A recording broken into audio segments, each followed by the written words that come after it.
bhava kunja vihari.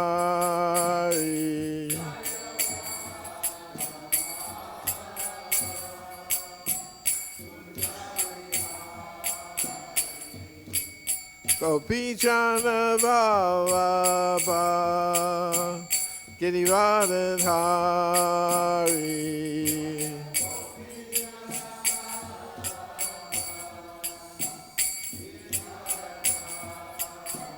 Yashoda Nandana Vraja Jana Ranjana.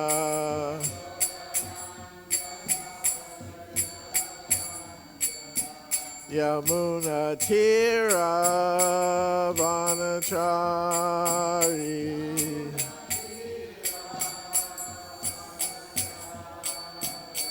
Jaya Radha Madhava Kunja Vihari.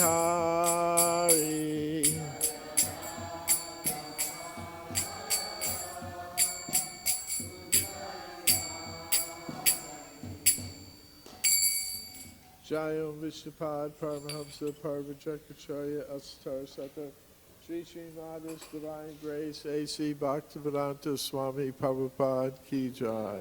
Ananta Koti Vaishnavanda Ki Jai. ISKCON Founder Acharya Srila Prabhupada Ki Jai. Grantaraj Srimad Bhagavatam Ki Jai. Gaur Premananda. All glories to the assembled devotees. All glories to the assembled devotees. All glories to the assembled devotees. All glories to Sri Sri Guru and Gauranga. Glories to Srila Prabhupada.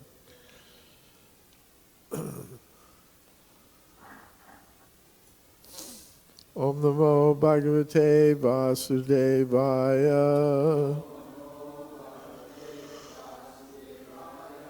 Om Namo Bhagavate Vasudevaya. Om Namo Bhagavate Vasudevaya.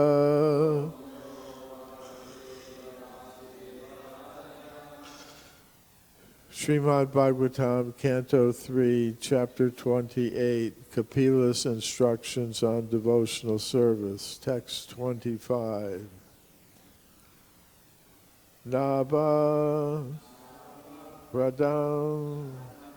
bhuvana-kośa-guhodara-sthaṁ. yatrātma-yoni-dhiṣaṇākhila-loka-padmam. vyūḍham, harin-maṇi-vṛṣa-stanayor, amuṣya, dhyāyed, dvayam, viśada-hāra-mayūkha-gauram.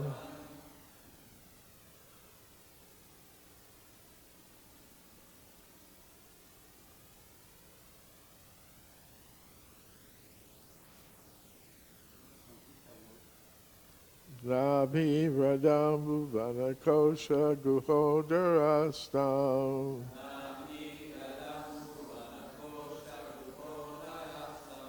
yatrātma-yoni-dhiṣaṇākhila-loka-padmam.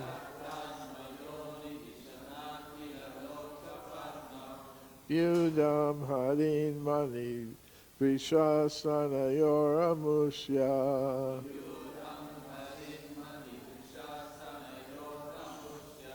dhyāyed dvayam, viśada-hāra-mayūkha-gauram.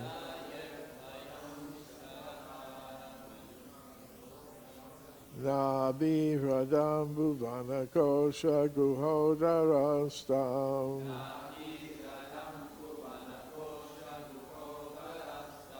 yatrātma-yoni-dhiṣaṇākhila-loka-padmam.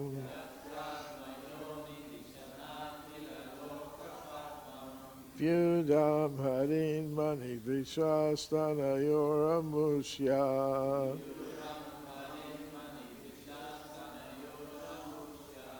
dhyāyed dvayam viśada-hāra-mayūkha-gauram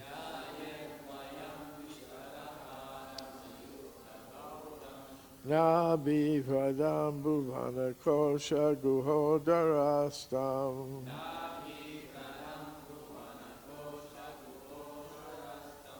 yatrātma-yoni-dhiṣaṇākhila-loka-padmam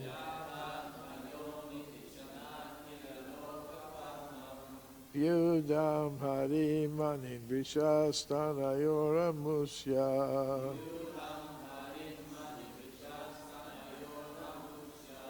dhyāyed dvayam viśada-hāra-mayūkha-gauram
Vaishnavis.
nābhi-hradam,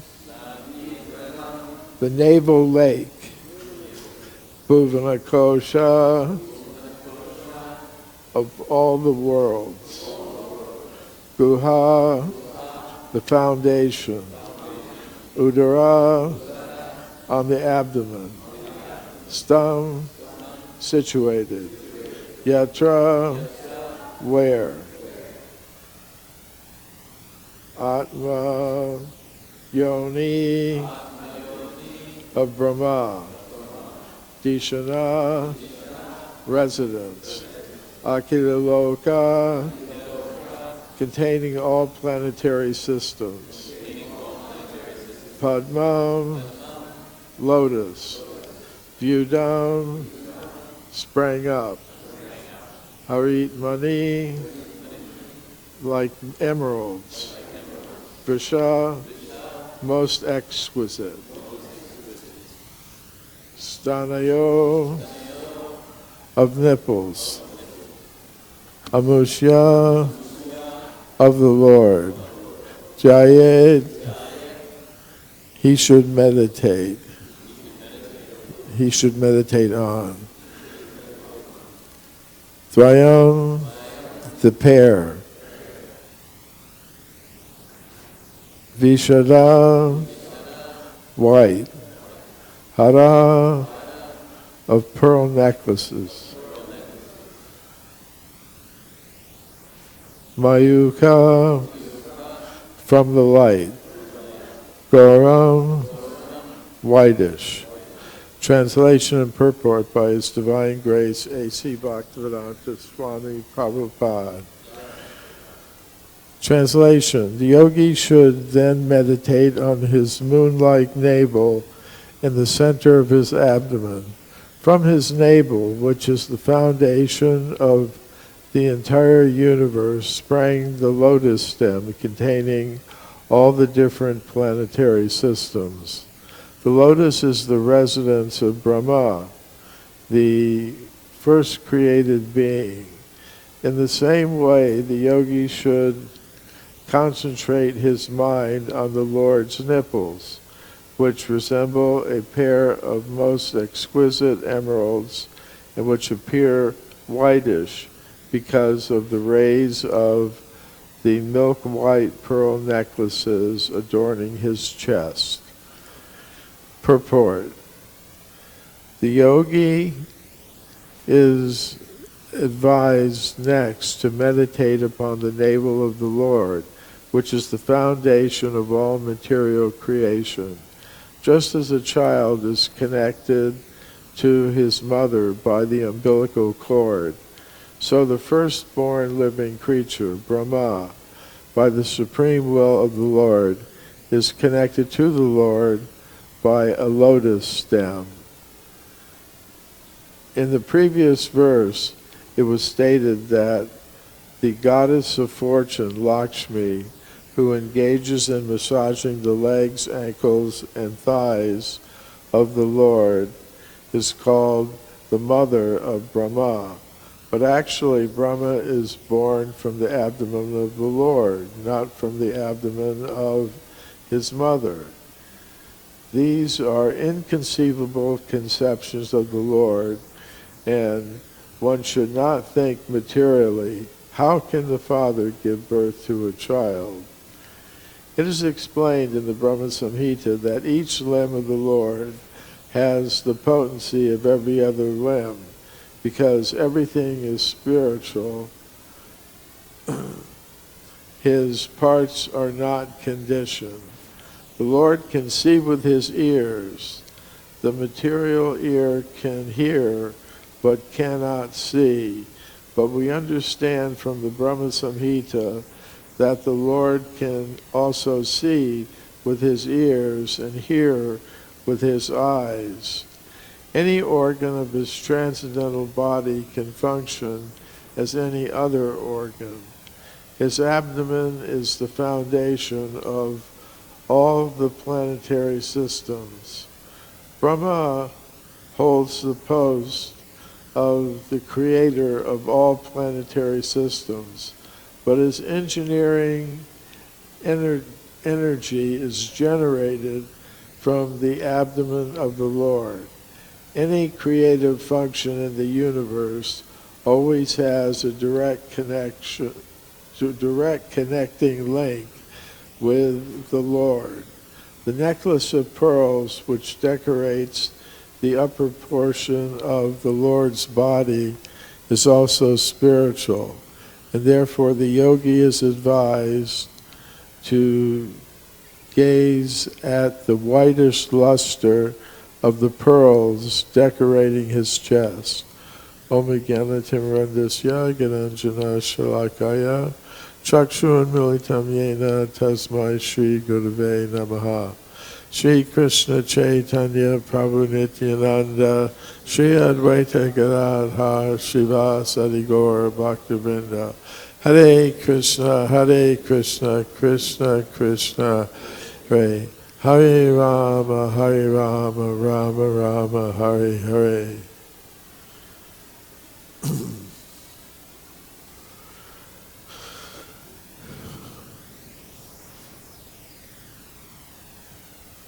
So, the system of meditation upon the Lord is being described in these verses from the Srimad Bhagavatam.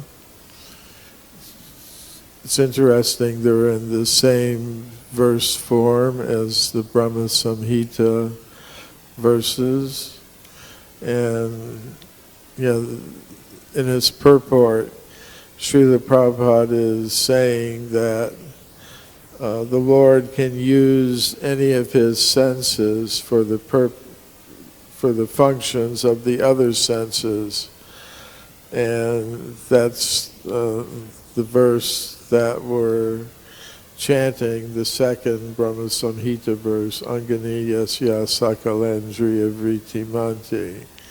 That means the Lord can use any of his senses for any of the purposes of the other senses. There's some reflection of that in the world around us today. There's something called synesthesia, which means, sometimes even people in this world experience that they can hear colors or see music.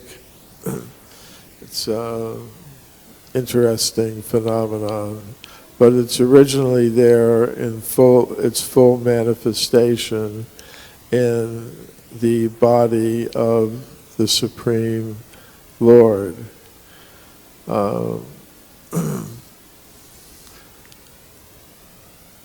These instructions of meditation are interesting. I have to confess I haven't often meditated on the nipples of the Supreme Personality of Godhead, but I'll have to start doing that. And the recommendation is that the yogi meditate on all the different bodily parts of the Lord, beginning from the feet and going upwards to the lotus face of the Lord. And not only the different parts of his body, but the details of his dress and the different ornaments that the Lord has, including especially the white pearl necklaces that the Lord often wears. So this is one of the advantages of having the murti form of the Lord in the temple, that we're invited to see the form of the Lord. But if in addition to just seeing the general form of the Lord, we can also carefully meditate on the different features of the deity, the bodily features, the dress, the paraphernalia, that helps us, because in this material world our senses are drawn to different, our visual sense is drawn to see some kind of attractive form. And if we can use our visual sense to focus and concentrate on the form of the Lord, that is helpful for us. That is, the purpose of yoga is to control the senses. And if the senses aren't engaged in transcendental sense objects, they will remain active and become absorbed in material sense objects. And that, when the senses come in contact with their sense objects, first the knowledge acquiring senses are engaged, and then we'll engage the working senses, the karmendriyas, to try to attain some enjoyment from the material sense objects.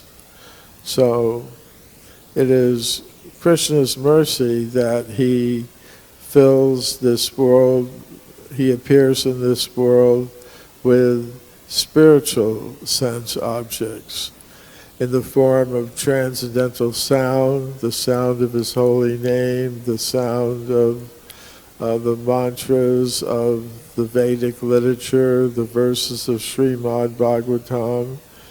So instead of letting our sense of hearing be engaged in only hearing mundane sound vibration, which comes from so many different sources, if we engage our sense of hearing in hearing transcendental sound vibration, the sound of the Hare Krishna mantra, the sound of the Vedic literature, the sound of devotees discussing how to serve the Lord, that is very good for us.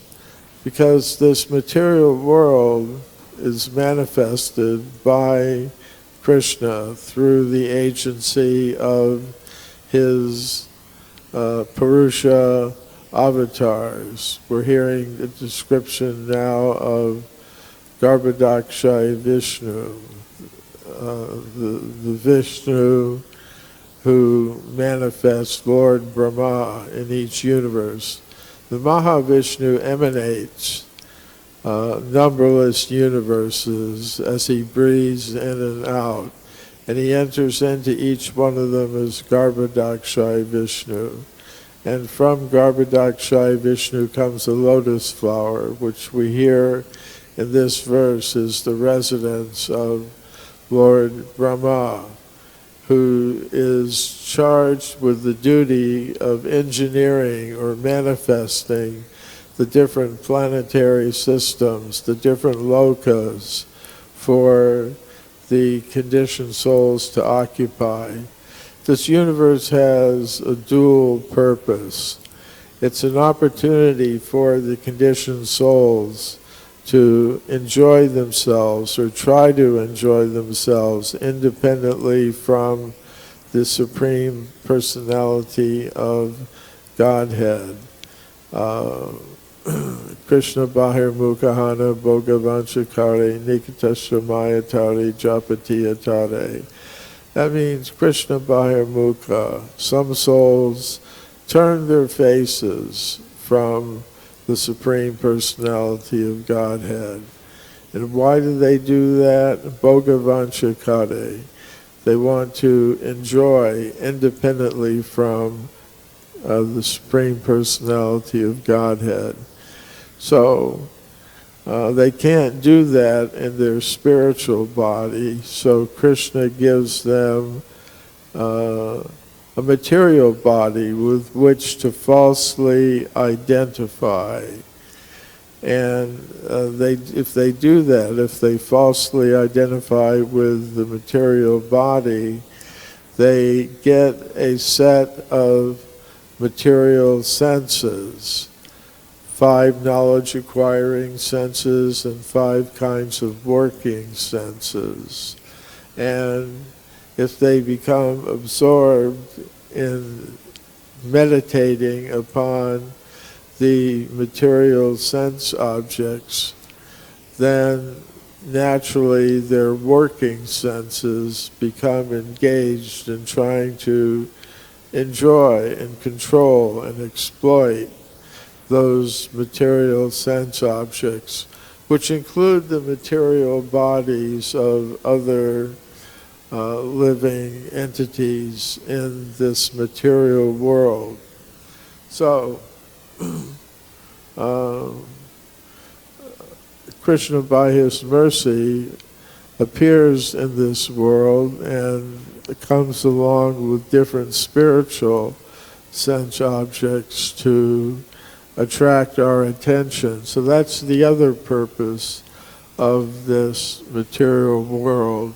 It's an opportunity for souls, conditioned souls, to try to reestablish their relationship with Krishna and qualify themselves to enter his pastimes and abode.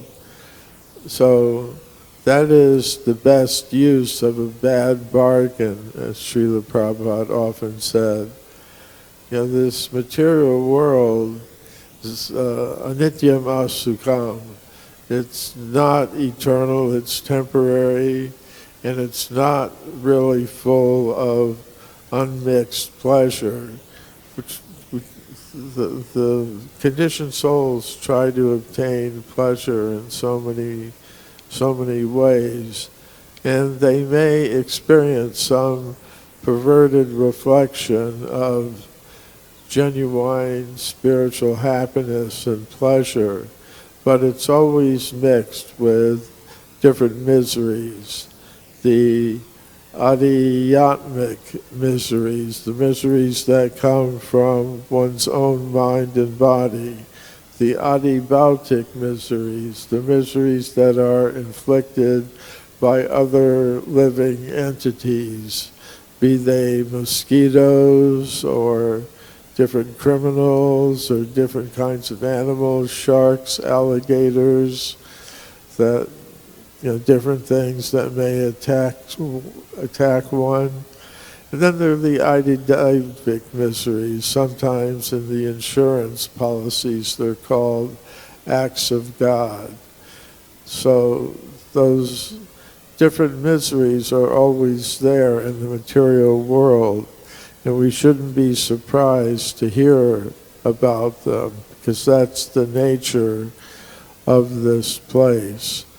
But we have the opportunity in this human form of life to begin to inquire, what is our real situation?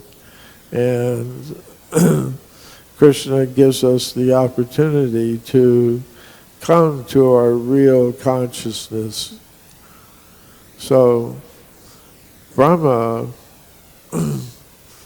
is given the responsibility in this universe. Of course, there are many universes and many Lord Brahmas.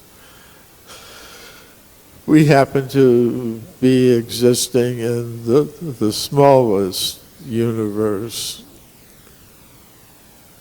But in any case, Lord Brahmā is the engineer of it. He's charged with manifesting the different lokas or locations for us to occupy.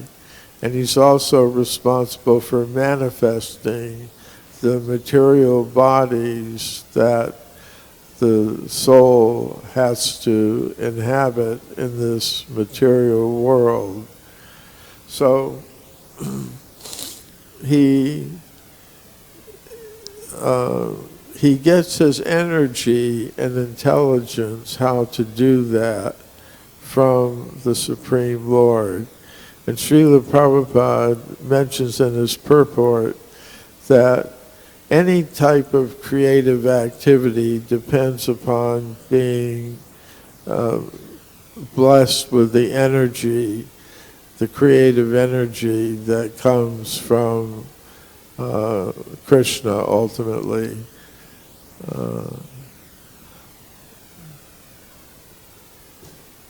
Krishna Shakti Vina Nahi Pravartana. Instead, one can't do anything, especially preach, without Krishna Shakti, the energy of the Supreme Personality of Godhead.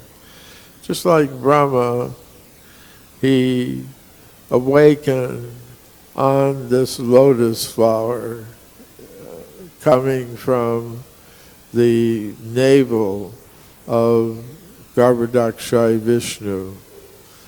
But at first, he didn't realize where that lotus was coming from.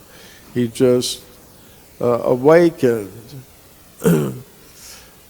He awakened in the beginning of creation, and he just saw this lotus flower emerging from a raging ocean of the Garbha ocean, and he was wondering, where am I? What am I supposed to do? What is this?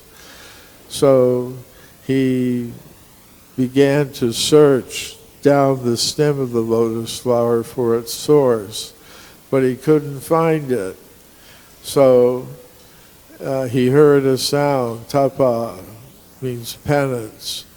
So he understood, if I want to find out what my source is, what my duty is, what my purpose is, I'll have to do that. So for many years of his lifetime, he began to meditate, and then he got a vision, and he understood of the Supreme Lord, and he understood what he had to do. But even when he tried, it wasn't completely successful, and he had to start all over again and do his creative duty. So I think we all have that experience. When we're given some task to perform, we may feel ourselves in the same situation as Brahma. How am I going to do this? And it may be the task of managing a temple, or cooking an offering, or making an outfit for the deities, or distribute books, or manage a department. We begin to wonder, how am I going to do this? So how am I going to carry out this responsibility? So Brahma, he had to, they're his prayers for getting the ability to create. So we may have to pray to Krishna, please give me the intelligence somehow or other. Please empower me, give me the strength and the energy to carry out this responsibility that's come down to me ultimately from Brahma. We're the member of the Brahma-Gaudiya Sampradaya. So these instructions, they're coming ultimately from Krishna, but it comes down to us through disciplic succession. So we may also pray, as Brahma did, to be empowered by Krishna to carry out the task. And as we're seeing here, he's not an independent creator. He is to manifest the different planetary systems for the conditioned souls to occupy.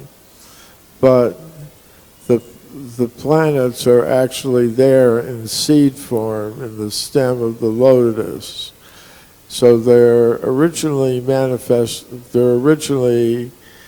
you could say, designed by Krishna, but Brahma simply has to manifest them. And it's the same with the bodies of the living entities. They always exist, the plans for them always exist in the mind of Krishna. Brahma simply has to manifest them, like a carpenter. Someone may employ a carpenter and provide the carpenter with wood and a design and have them make it. So Brahma is something like that. He's a secondary creator. The primary creator is Krishna, who manifests all the elements, has the planetary systems in the lotus flower, has the plans for the different types of the bodies that the conditioned souls will occupy, and Brahma has to manifest them. So there are many lessons for us here in this part of the Srimad Bhagavatam, how to meditate on the form of the Lord, how to become empowered by the Lord to carry out the services that we've been given. So I'll stop there. Any comments or questions?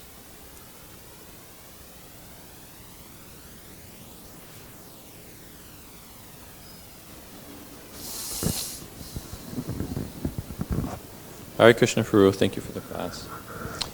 In regards to, you're making several points at the beginning on the absolute senses of Krishna. And I remember reading teachings of Lord Chaitanya a while ago, and I found this really interesting section that seems to, Prabhupada's alluding to the fact that the individual soul also has absolute senses in its pure state. And I thought maybe I could quickly read it and you could tell me if you think it also means that. So just before this, Prabhupada's explaining Krishna can use any of his body parts for any other activity. And just to jump to this, he says, it is not that Krishna does not eat or that we imagine he eats. He actually eats, but his eating is different from ours. Or let's see, before this he says, but he eats simply at glancing at food. We cannot imagine how things work in the spiritual world where everything is spiritual. It is not that Krishna does not eat or that we imagine that he eats. He actually eats, but his eating is different from ours.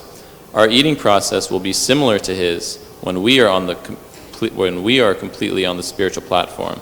On that platform, every part of the body can act on behalf of any other part.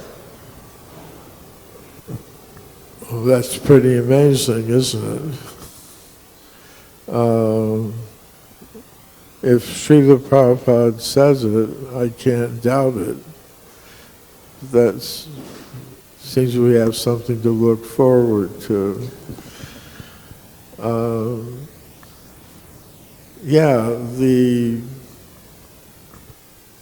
think Srila Prabhupada says in here that these things are inconceivable on a certain level. So our position in the spiritual world is in some sense inconceivable for us. So these things would gradually become revealed or manifest if we follow the instructions given to us by Krishna's representatives. Krishna is present in the hearts of all living entities, including ourselves, as super soul, but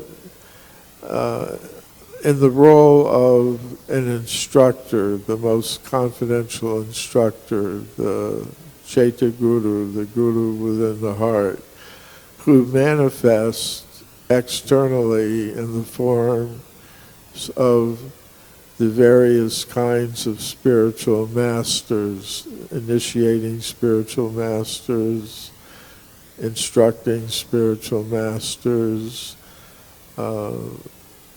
Dharma-pradarshaka gurus, gurus who lead us to the path of Krishna consciousness, and the whole disciplic succession, which includes spiritual masters and acharyas of various ranks. Our prominent acharya in our line is Srila Prabhupada, who is the instructing spiritual master of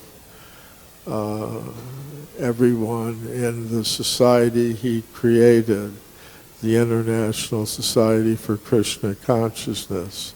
So if we follow those instructions, then gradually all of these things will be revealed. But that's a very interesting quote indicating that on the spiritual level, our senses may be able to function in a similar way to how Krishna's senses are being described in terms of how they can operate, in terms of one sense being able to take on the functions of other senses. So thank you for bringing that to our attention.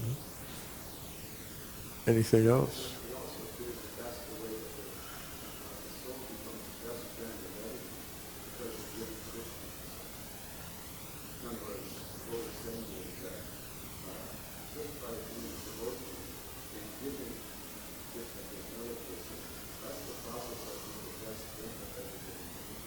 Yes. We should be instrumental in that purpose. I read in the BBT newsletter that the devotees are being especially successful in giving Krishna in his literary form to other people. Is that a fact? So may it continue to increase.